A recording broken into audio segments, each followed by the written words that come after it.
Record. Hey, it's Josh. I was going to do this. Hey, how are you? What's going on? It's Josh with Clarity Cafe, episode number 10. That's right. We're in double digits now.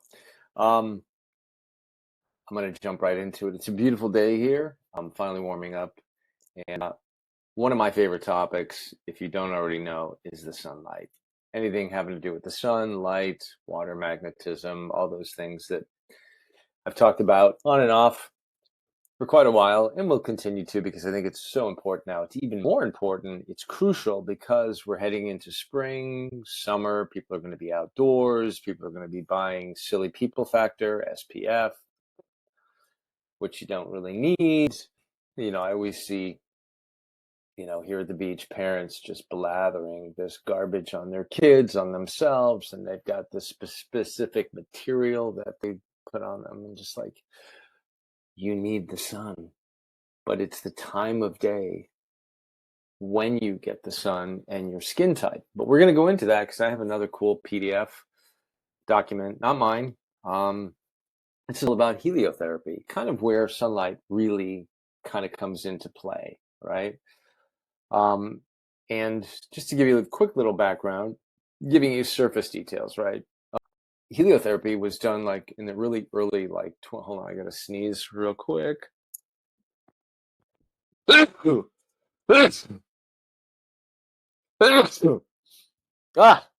me. I'll have to edit that out. Yeah, heliotherapy. So heliotherapy is obviously a therapy of getting AM sunlight or sunlight, depending on where you're located around the globe. And the frequencies of the sunlight, different types of nanometer, actually help reverse disease. It used to be done for rickets, tuberculosis, different types of labeled ailments that people had in the 20s and 30s and any other decades. And when we get exposure to sunlight, especially during the day, and repeated exposure, and for those that have different Fitzpatrick skin type, you build up a solar callus, and that makes all the difference in the world as to how, the melanocytes, which determine the skin pigment, right? And people get hype. I mean, I've got hyperpigmentation. I've been in the sun most of my life.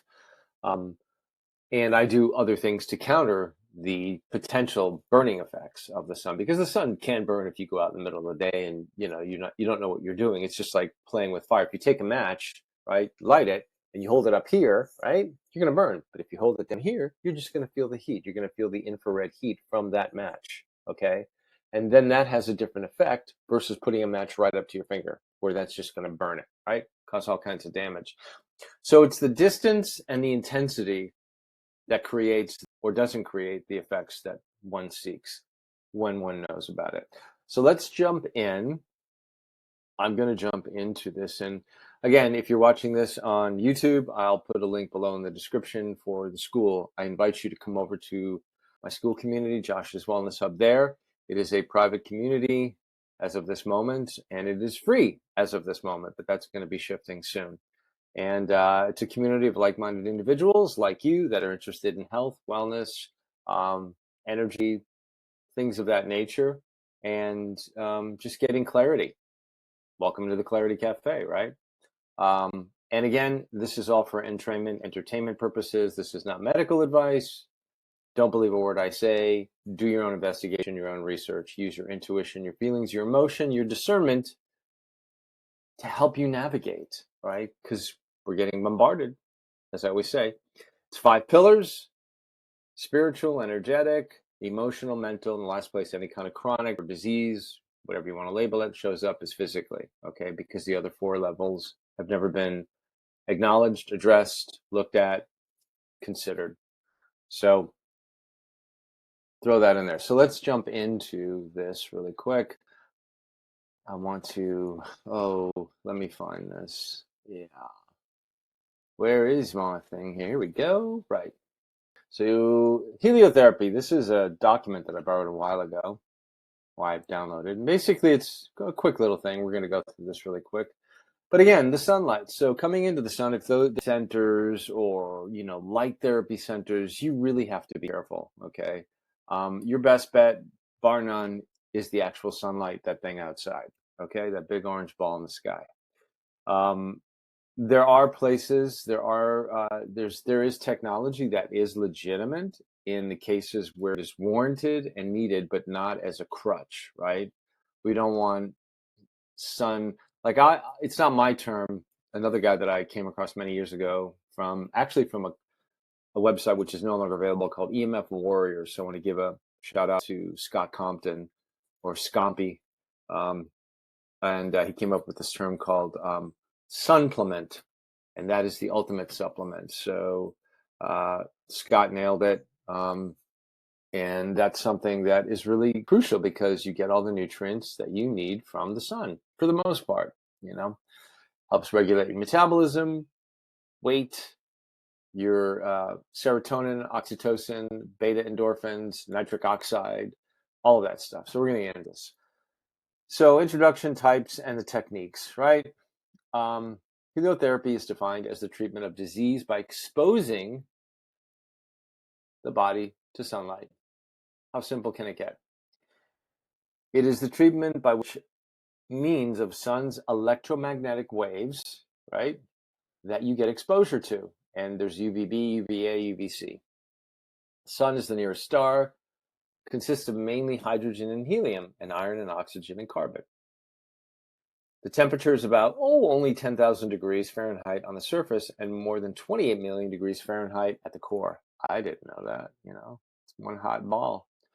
And here we have the magnetic spectrum. So we can see, radio, microwave, infrared, visible, ultraviolet, X-ray, gamma rays. Okay. And what we're looking at here is roughly the visible electromagnetic radiation. Consists of radio waves. Whoops, got to sneeze again. Excuse me. Wow. Radio waves, 1 millimeter to 100 kilometers. Microwaves, 1 millimeter to 1 meter, or meter squared. And that is something also, microwaves, another conversation, but maybe think of, the 5G, the 6G, the 20G, all of these are millimeter waves, and they penetrate the blood-brain barrier and can have a negative effect on us, as maybe you've seen or heard. Infrared radiation, what else, and so forth and so on. Visible light, ultraviolet radiation, X-rays, and gamma rays. So why sunlight is muy importante, important, essential for the evolution of life on Earth? Think about that. Everything that grows under the sun, from animals to every living life source, is, when it's under the sun, it's a disinfectant, it's a sanitizer, it's a healer, it's a revealer. It does so much. And infrared light, IR, gives warmth. Visible light needed for photosynthesis, converting energy, right? Creating sugar. That's what plants do, right? They're out there all day under the sun. And they secrete different oils and things that protect them from getting burned, right? And, directly or indirectly, every body depends on the sun. If you are indoors all the time, only reptiles, we could say that for literal reptiles and those that are in human bodies, but I digress, require sunlight, or they're cold-blooded. Okay, so, but everybody depends on the sun. And in fact, if you think about it, reflect on it, if you're someone that travels a lot, you go to different exotic places around the globe. When you get there, yes, the visual 3D, the mountains, the waterfalls, the clouds, the mountains, the oceans, the water, lakes, rivers, whatever it is. When you feel really good and you're outdoors, and provided it is a sunny day, it's the beta endorphins that are triggered, right? That wireless connection from the sunlight to all of the different, your whole endocrine system, the pituitary, pineal gland, hypothalamus, vagus nerve, all of those secrete your own compound pharmacy in your head. And those are the feel-good hormones, right? Serotonin, beta endorphins, for women, norepinephrine, and it counteracts cortisol, adrenaline levels. Like if you're really stressed out or something like that, if you go out for a walk and you're in the sun, that will help to regulate your metabolism and your blood pressure. I mean, all just by the sunlight. Now, again, I will say, at least from my current level of awareness, this is early in the day, right? Or right before sunset. In the middle of the day, a little bit different depending on where you live, okay? So sunbath can be taken by all people of all ages, both genders. In fact, I don't think it's in this display here in this PDF, but in countries like Switzerland and high altitude countries, they used to have what are they called? Solariums. And solariums, they would actually, all these hospitals and places, people that had certain, tuberculosis, rickets, to name a couple of things, they would roll their beds outside.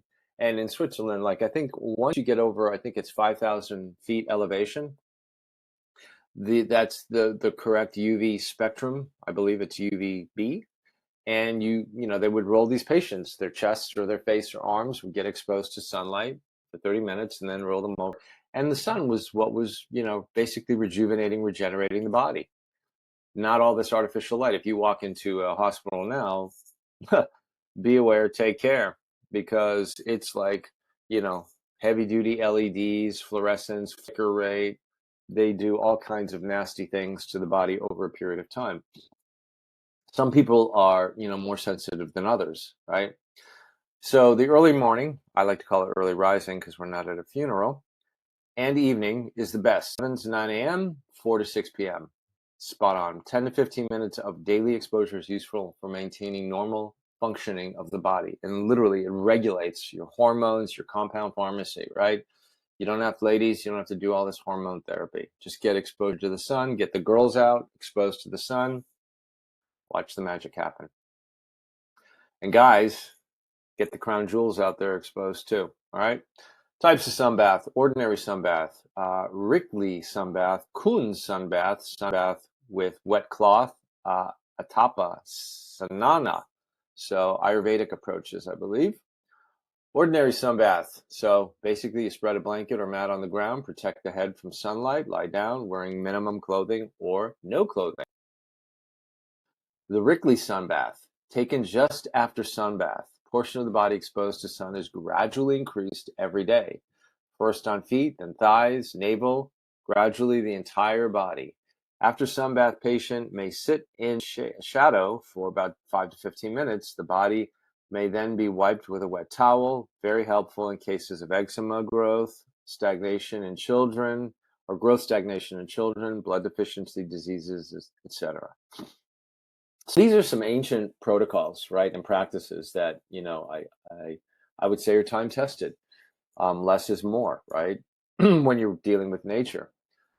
I think I'm pronouncing it right. The Kuni sunbath, Kun. Patient lies down in sun wearing minimum clothes. Banana leaves cover the head. Hey, if you're in the jungle, right? I don't know if we got banana leaves here in Florida, but cover the head, face, and navel. Opens the pores of the skin. Can be taken for half to 1 hour. If sun is strong, reduce the duration. Sunbath with wet cloth. That one I want to try. And the banana bath one. I'll have to find some banana leaves. Patient is covered up to neck by a dry sheet or blanket and kept under sunlight. When the body is heated, replace it using a wet cloth. Head must be covered by wet cloth. Bath can be taken for 20 to 40 minutes. Atapasanana. Patient is covered up to neck by a dry sheet or blanket and kept under sunlight. When the body is heated, replace using a wet cloth. Patient must be covered by banana leaves. Banana leaves are the theme here.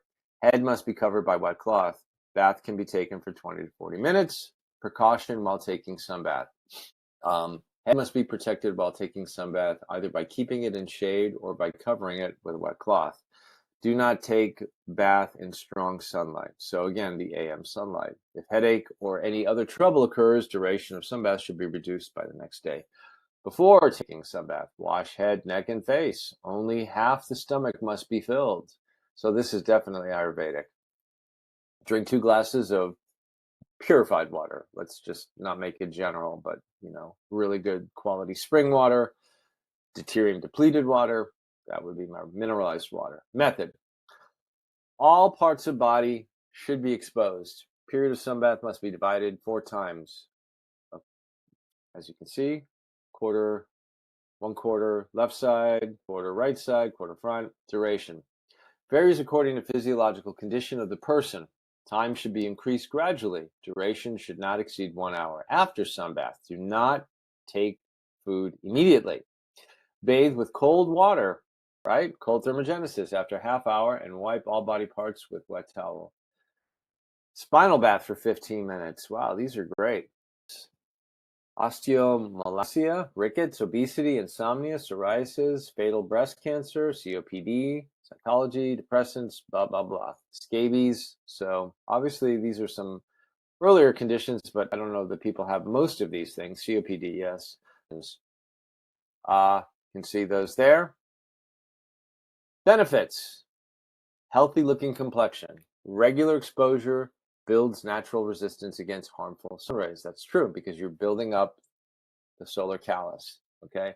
UV rays, antiseptics, sterilization, clear skin diseases, rickets, eczema, psoriasis, scabies. I mean, enhances immune system. Absolutely. Encourages healthy circulation, soothe nerves, and boost mood by increasing production of endorphins, serotonin, right? Beta endorphins, increases melatonin output at night. That's from your compound pharmacy, all being triggered through the retinal pigmented epithelium in the eyes.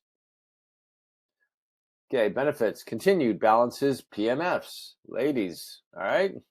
Improves function of the liver, decreased risk of breast, colon, and prostate cancer, metabolites, cholesterol, decreases blood pressure, resting heart rate, increases oxygen of blood. I forget what that stands for. Blood, decreases SADS, seasonal affective disorder like sadness, insomnia, and carbohydrate cravings. Absolutely. Reduces frequencies of cold up to 40.3%. Continued sunbath leads to sweating. Obviously, it's like being in a sauna, right? So you're getting out toxins. Sunlight treats foreign particles, and it comes out through sweat, urine, and stool, even tears as well. Opens the pores of the skin, which are the detox pathways. Same thing with the lymph, right? We got lymph all over our body, but lymphs don't move. We have to pump the lymph in order to get the toxins moving out of the lymph, okay? Opens the pores of the skin, helps body to metabolize vitamin D. Okay? Pathological effects. Overexposure causes premature aging, wrinkling, skin cancer. I have that, you know. That was from my younger days. I was always, always, always out in the sun. So that's a short little presentation, but I just wanted to kind of bring your attention to that and, you know, um, get you to look at where am I at here? Oops, let's go back to that. So yeah, sunlight, right? And it's super important to me. It's not something that you want to take lightly. And as we approach spring coming up, you know, one more month, but hey, here in Florida it's already beautiful out. Getting close to the, you know, if you know someone or you're someone that's been living in the higher latitudes and you've been having health issues and you're not finding any resolution, you don't feel like you're getting better, then if at all possible, there are some options. One of the items that I recommend technologically that I'm affiliated with, but I've done my research, you know, you have to do your own, is what's called a Sperti lamp, SPERTI. I will link it below. It is one of the best ways to get vitamin D. And vitamin D is obviously essential for synthesis. You know, and cholesterol is healthy despite all these claims. You need to monitor your cholesterol. Like for me, no, never going to get blood cholesterol. Cholesterol helps your brain, period. That's what it's all about. But if you're someone that's really having health challenges, depression, anxiety, ADD, ADHD, I would recommend getting into a latitude like the 20th, you know, getting to somewhere close to the equator, sunlight, and begin your sunlight protocol. Start off slow, build up, right? And begin to tune in to see how you feel. Because your body, if you're someone that works indoors, you're, you know, in an industry where you're in an office, right, all day, and you're under fake lights, LED lights, fluorescent bulbs, all of that stuff is just nasty. It just ruins your mitochondria. You lose charge, you lose electron exchange charge, your DC current, right? And the sun is basically like a battery, the sun and the water, light water magnetism. Again, the work of Dr. Jack Kruse, Kruse. He's a neurosurgeon, but he's also a self-proclaimed mitochondriac, has a whole group. I've followed Jack for many years. Amazing information all about the sun and how to basically correct cataracts and a whole host of stuff, more stuff. You can do your research. You can look him up on whatever browser you choose. I'll put a few links here. And so that's it. That's kind of we'll keep it short today, but that's it. Sunlight. Sunlight is your best friend. It really is. Sunlight, the cold, getting by a body of water, go to a lake, a pond, a stream, a river, the beach. Being by the river, it just calms you down. And in today's environment and everything, limit your exposure on any of these devices, your computer, your phone, your tablet, your TV, going to, clubs or places where they have those huge TV screens and stuff that, just get away from that. Really mitigate yourself. I have a thing called Iris Tech. I'll link that below again, iristech.co. It's a software. I forget the gentleman, Daniel, I think he's out of Bulgaria, but he developed basically something that matches the sun, right? Changes the color temperature of the screen. So it's not blue light exposure. Blue light is what creates that's why I'm wearing blue blocking glasses. We have to take actions, right? You just have to. It's not a doom and gloom. It's just being proactive. Adapt, improvise, overcome. It's that simple. And when you do that, you find that you're able to shift and make upshift and change your life. Planting these little seeds, and these things can make a huge difference in how you feel and having happiness and joy. And, that's your birthright. That's the way you're supposed to me, to be all of the time. Right? So that's it for today. Clarity Cafe, numero 10. And I hope you enjoyed it. And I will see you on the next one very soon. Be aware, take care, then share. Lots of love. Stay healthy, my friends.